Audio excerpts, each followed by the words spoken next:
So I'd say coming up with team core values and even team standards, it's become so much the norm within a lot of teams that I think it's starting to be viewed a lot of skepticism, right? And I think rightly so, because whether it's the latest Fortune 500 company, a school, a club, or a sports team, so often mission statements, core values, and standards, they are nothing more than just words on a piece of paper, words on a wall. Now, a few months ago on episodes 378 and 379, we spoke with Joe Brown, who's a high school athletic director in Colorado. Phenomenal guy, phenomenal leader. And he kind of rightly pointed out, well, it starts there, right? Core values, mission statements, all these things, they start on a piece of paper. They start on your website. And yeah, you can put them on the walls of your building and on your t-shirts. The big thing is just they can't end there. And he gave us a great blueprint of how they brought their mission, vision, and values to life within an athletic department. Well, today, we've got the second part of our conversation with Tracey Fuchs, the two-time national championship field hockey coach at Northwestern. And she's here to talk to us this episode about how they bring their values to life within their program. I remember one moment in particular, though, which was about a year ago, and I was at the New Zealand USA field hockey match in Charlotte. And I remember hearing Tracey after the match speaking to players, and they had a hard loss in this first of two test matches. And what really impressed me in that moment about Tracey was how in that loss, she came back to the team's values. And she challenged the players to really know how they wanted to manifest their value of intensity being one of their core values, how they wanted to manifest that value of intensity in the next match. And as she said, intensity is going to look different for each of you, but every one of you needs to know how you're going to bring intensity in the next match. It was a great challenge to the players, and so the next day they met in small groups and they shared their commitments to intensity before the match, and they went on to kick New Zealand's butts that day. This is just a simple way of bringing those values to life, and she's going to share how they systematically bring their values to life at Northwestern. Welcome to the Coaching Culture Podcast. I'm JP Nerman. Our mission here is very, very simple. We want to help you become a better leader and build a better team culture. Today, I'm joined by my co-host, Betsy Butterick, in this interview. If you're interested to learn more about our work as leadership coaches and facilitators, or if you want to explore our online courses and books, head on over to tocculture.com and betsybutterick.com. Also, be sure to subscribe to our weekly newsletter at tocculture.com. It not only includes the notes to each episode of the podcast, but shares articles and other podcasts giving you practical tools, ideas, and strategies to build team culture. When you're recruiting players in, this trust thing is so hard to build, right? But I imagine you're building it from day one. When you're recruiting players, how do you describe the culture, the team that you're trying to bring them into? What makes you all special? What makes you different than other programs out there from your perspective? Yeah, one, we talk about it with the recruits, and you can kind of tell from both the recruit and their family if they're going to be a good fit. And I have a saying, and I don't know who to give credit to, but it's better for a player to hurt you once a year than every day. And I love that saying. So if you know whoever said that, thank you, because Bo Schembechler, I think. Was it Bo? Yeah, it was Bo Schembechler. Yeah, it's so good. It is so good. And early in my career, I kind of made some mistakes like that because this player's so good that we'll risk it. And I'm at the point in my career and where we are as a team where I don't have to do that anymore. And it's put years back on my life, for one. But it just brings in the right type of people for our culture. And sometimes, our team got along so well this year that you try to create a little bit of conflict for them. So they do have some adversity during the season, but and I think sometimes that lends to them being too nice to each other. But I think with the leadership we had, we weren't perfect. We had some, issues that arose, and we just handled it together, which was a really good thing for us. If I don't have to handle the problems, we're in good shape. Absolutely. When you talk about, the trust and the culture and the leadership, which sounds so incredibly strong and intentional in your program, talk a little bit, maybe not specifically for your program, but for coaches that are out there, let's say, especially at college, that are navigating, okay, every year we've got a few new freshmen coming in, and we've got these transfers. Half our team is new. How do you keep continuity of culture? Or is it something that you're onboarding folks into, or is it more adaptive or flexible based off of who's coming into the program that year? Yeah, I think this is an area where we've made great growth, and I think David Passmore from the U.S. team does this so well. So again, you just steal little things when you work with them, and we talk about it a lot more than I used to. We go through our values. We have check-in meetings with the team, and so we go through our value, and one of them is unity, and they have to give three. We go around and they tell three stories on how unity, their value, and how the behaviors for that value happened. And sometimes we'll put it in our game plan, like relentlessness, or we'll show clips where, somebody was relentless on the field. And we just keep trying to remind them. I remember when I first got here, we had the values, but we never talked about them. Nobody could remember them by like game 3. So I think the more you can talk about them and have stories and tell your story, or have them tell their stories, it goes a long way. And then you start believing in them, and that's always a good thing. Yeah, I actually still remember hearing you speak to the USA women's field hockey team after you played New Zealand, and you were talking about like one of their values was intensity. And I loved what you said. I often share it with people. You said like intensity looks different for each of you. So it's about reflecting on, well, how is that going to show up for you when you play New Zealand the next day? And I just loved how you allowed everybody to speak into the values themselves. Yeah, and it's important, and everybody, like, it's like pregame rituals. Some people love to dance for 15 minutes. I love to grip sticks. So if you had a stick, I'd grip it, or and everybody, that's what makes everybody tick, is whatever they need in that moment, and giving them the space and being inclusive so that they can really, really be themselves, so they can bring out their best on game day. What are some of the other traditions, rituals, processes that you do to, set the culture each year, and then also even throughout the year, things that you're doing consistently to come back to those values, and just to kind of like you said, culture is not a once off thing for you, and it's become this thing you're constantly talking about and working on. Yeah, I think those meetings definitely help. We do like wrap up meetings too at the end of the season, which we actually didn't have a chance to do because Thanksgiving was backed up. But we talk about the values and like rank them a little bit. Like, hey, where are we? If we needed to improve one value, what is it? What is it? And how do you feel like we can improve that? And it might just be like, hey, let's go to the escape room. Everybody's feeling a little disconnected. We haven't seen each other for a while, or, oh, we're not as competitive on the field with each other as we need to be. So let's do a competition day. And, kind of grabbing their ideas and picking the brain of our staff and our sports psychology staff who works with them, to try to figure out, what's the best formula for this group. And it changes every year with new players coming in and players leaving. So it's always a work in progress. You mentioned your coaching staff's been there for 7 years. Like, 7 or I 9. know, yeah, a long time, right? And Yeah. it's so funny because like coaches today complain about the amount of transfers and the swapping and changing of athletes, but the coaching, carousel every year seems to be in a lot of programs just as bad, if not worse. So, how are you developing a staff culture where people want to hang around, right? Yeah, I think success is definitely helps that. And again, like, just treat them right, give them stuff. And again, I'm not perfect by any means. Sometimes if I'm in a bad mood, something won't come out right, and taking responsibility and apologizing, like, shoot, sorry, that wasn't really intended to be at you. I'm having a bad day or something.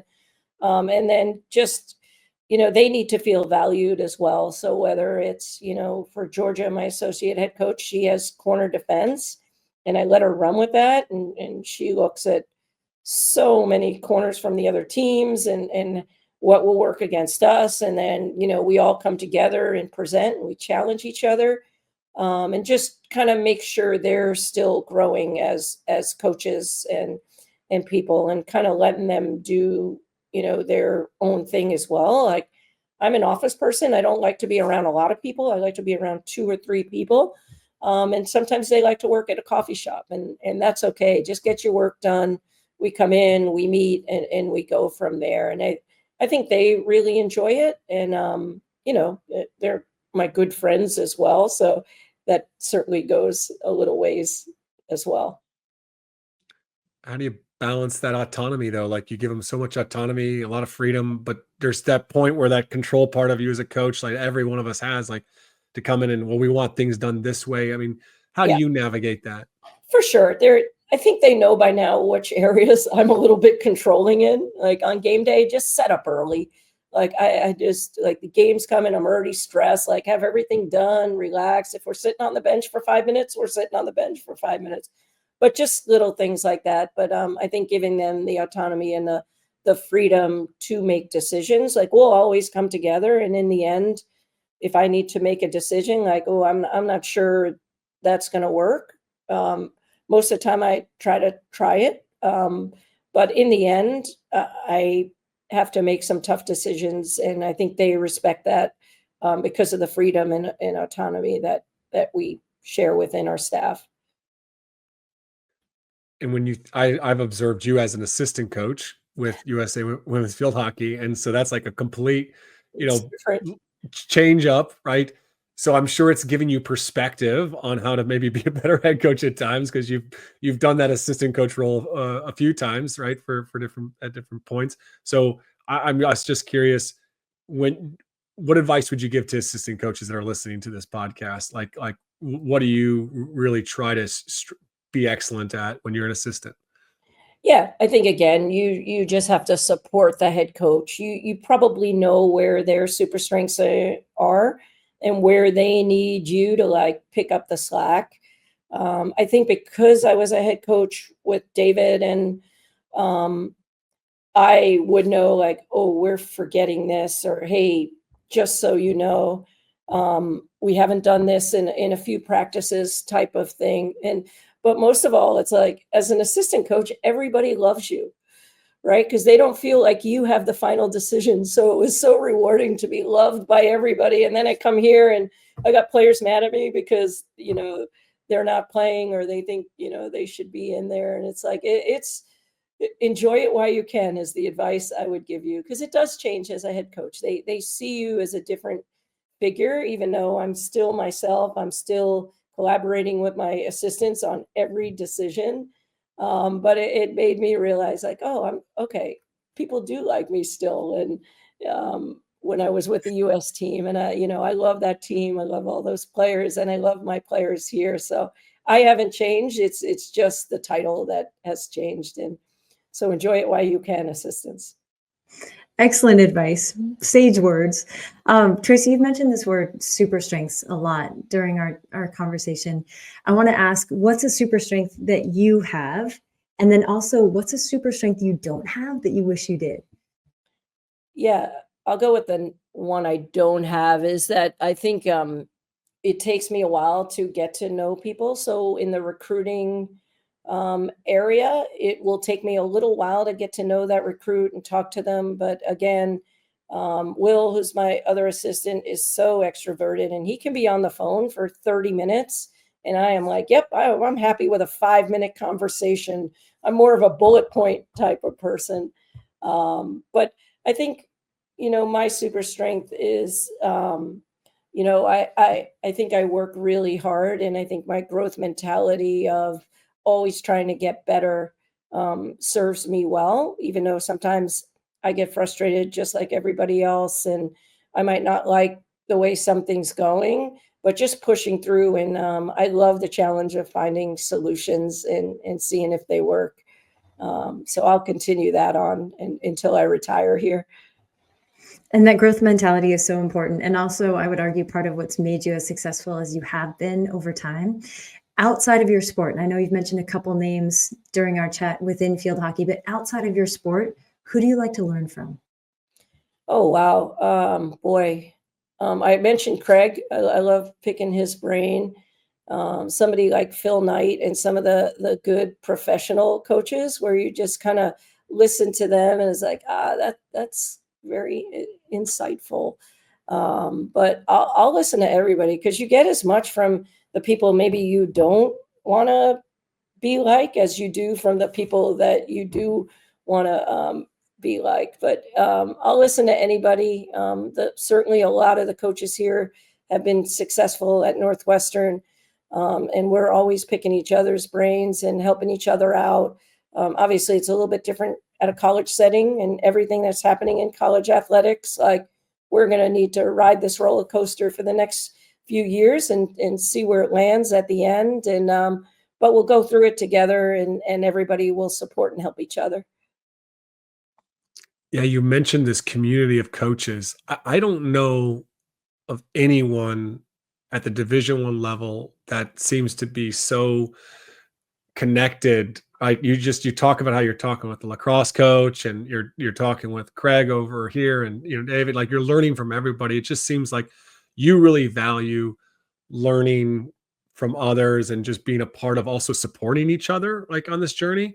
And I feel like sometimes in sports, whether it's high school or college, coaches really work in like silos. I don't know if you've found that to be really beneficial in your career to like have all those connections with other coaches.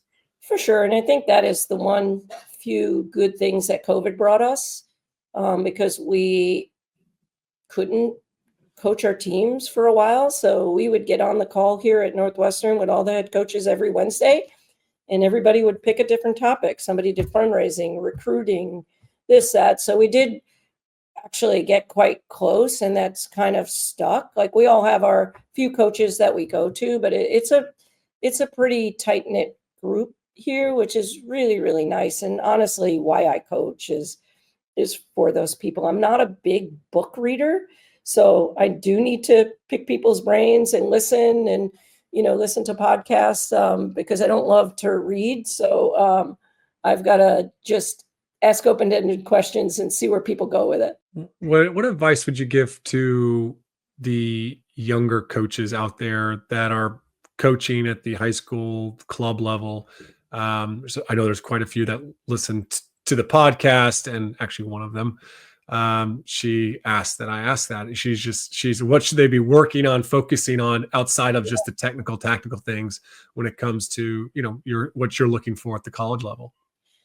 Yeah, for sure. I think the number one thing is, like, when we have a problem or we're struggling with something, we feel like we're all alone. And it's hard, especially as a head coach. You just feel so alone in those moments, and just recognizing there's probably 100, 200 other coaches who have been through the same thing or have the same struggles, and just not be afraid to reach out to anybody, right? Like, I'll talk to some coaches in my league, and these are people I go against. It's just like, how are you handling this? And just kind of recognizing, like, okay, I'm struggling, whatever it is. It could be burnout for a coach, or it could be like, I don't know if I can do this. I have a family.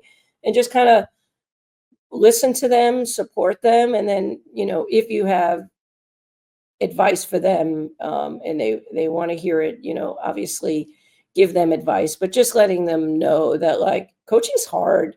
We're under the spotlight. A chemistry teacher could fail half his class. He's not getting fired.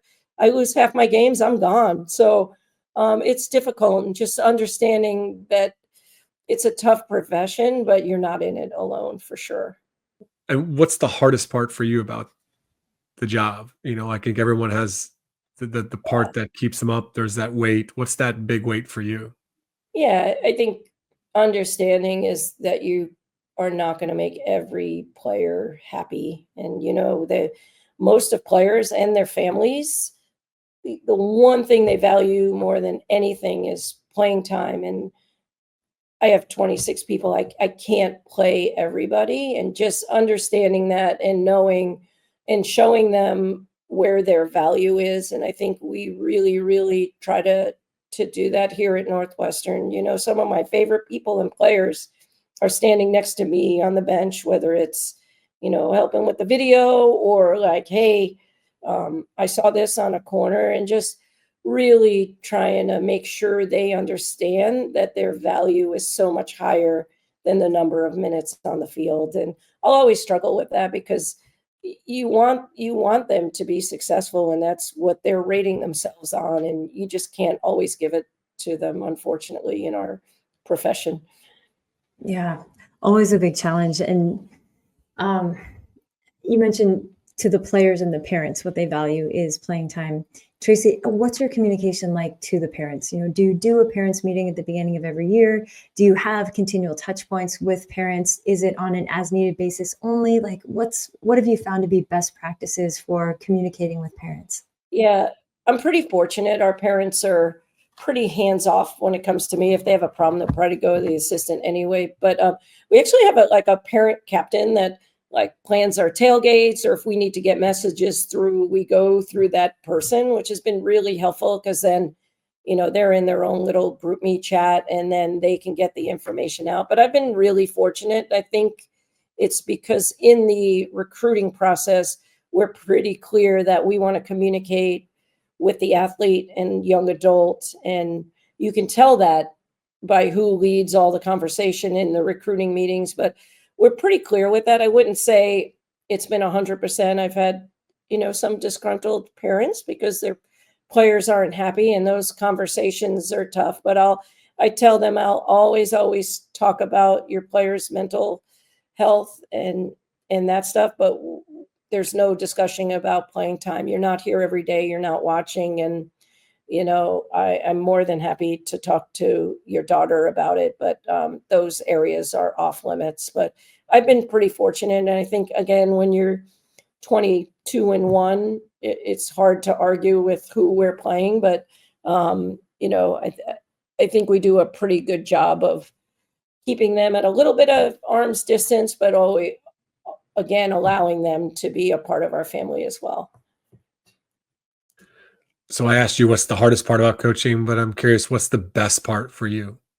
Just seeing the players happy and succeed. Like when I forget the last 2 weeks of the season, we were working on like inline stuff and upright tipping, and then to see the Mhm. players like put it into the game and be successful is it's just rewarding, and seeing the development over most of the time 4 years, if unless they're transfers, but just seeing the development of 18 to 22-year-olds from when they were a first year and wouldn't say a peep on the bus to when they're a senior and they're ruling the roost up top, or really coming into their own, and just watching them go out in the world and do great things is amazing. Yeah. I love questions, Tracey, and you mentioned being an introvert, and I think that one of the best conversational tactics with introverts is if you can ask a great question, you don't have to do a lot of the talking. You get to do a lot of the listening. And when you listen, you get better quality information, which lends itself to the relationship. Is there a question that you have that's a favorite of yours to ask either potential student athletes as recruits, or to ask other coaches when you're out and about, maybe recruiting, or even to ask your own student athletes? Like, what's a favorite question that you find yourself asking? Boy, that's a great question. And if you have some great questions for me, I use some of your, I think you've put some on your Instagram, and I was like, oh, I'm printing that out. But Please steal away. Yeah. I will. The best things are copied. But uh, somebody asked, and I need to ask this more: who's your favorite teacher and why? To kind of get a sense of what they're looking for in a coach or in a university. But really, the one I ask the most is what they're looking for in a field hockey program in school, because we want it to be a good fit for both us and them. And I think you can get a real sense of what they're looking for. Are they valuing academics at 100% and field hockey at zero? Is it 50-50? What's the balance? And obviously, we're an amazing academic university, so we have to recruit the players who are going to be the best at both. And but I don't have a question for you, Betsy. I'm sorry. That's okay. I'm going to circle back with you at some point and we'll figure All one out. right. Yeah. Yeah, I guess just to kind of finish up here, what's your hope for college athletics? I think it's in a big, point of like change and turmoil and a lot of frustration from coaches. There's frustration from athletes. There's frustration from fans. Yeah. What do you hope to see kind of as you move forward over the next 5 to 10 years? Yeah, I think everything's a question mark, and I think we have definitely some visionaries out there. Our new athletic director and the commissioner of the Big Ten, where hopefully they can see the future a little bit. And I really, really hope that all Olympic sports survive this next 5 years with the revenue sharing and where the money's going, because it doesn't matter if you're a football player, basketball player, or field hockey player. You go out there and you work just as hard. You might not get all the media attention or this or that, but it lends so well to what you're going to do after college, um, in the real world and with your profession, and you gain so many valuable lessons that I hope we're still standing. I think we will be. I feel like we're getting to a good point with this whole settlement, and that we're going to survive. I just hope it's across the country, because college athletics, there's nothing better. You combine the best of athletics with a college education, and it's just such a fun place to work and be a part of. Mm. Last question for Sure. for myself to ask you here. It's just leadership. Like, I really respect your leadership Oh, from thank what you. I've seen, being by on the field, what I've heard about you in our conversation today. How would you describe leadership? Like, what does that mean for you? Being here in coaching all these years, national championships, silver medals, and all this success that you've had both as a player and a coach. What does leadership mean for you to you? Oh, honestly, if I wanted just going to sum it out, it's really about having the ability to bring the best out of people, whatever, in my case, that's in sport. But I think if you can do that, you're doing something right. And I think it should be something that everybody strives for, instead of, you know, banging people down. Let's bring each other up and find solutions to the problems. Don't create them. Tracy, I think one of the hallmarks of a high quality individual is the way that other people speak about them when they're not in the room. And just having the opportunity to share the room with you today, to be able to offer to everyone that's listening some of the insights that have proven valuable, not only for you in your coaching career, but for your teams and the experience that you're providing for athletes. Just really grateful for your time. Thank you so I, much. I appreciate you both having me on. I was a little worried about it, but thank you so much. We're super scary. It's great. I think the Yeah. question of the hour is, who has the crystal ball? Like, who has the thing that's going to show us the future of college athletics specifically? We're going to be all But right. I feel it. All right, that's it for our interview with Tracey Fuchs. Thanks so much for Tracey coming on the podcast and sharing with us. Thank you to all of you for listening into the Coaching Culture Podcast. If you find this podcast valuable, be sure to check out the link to the Culture Builders podcast, or search Culture Builders. They're very short, 3 to 5 minute episodes, just a few times a week, that give you more practical ways to grow as a leader and build a better culture.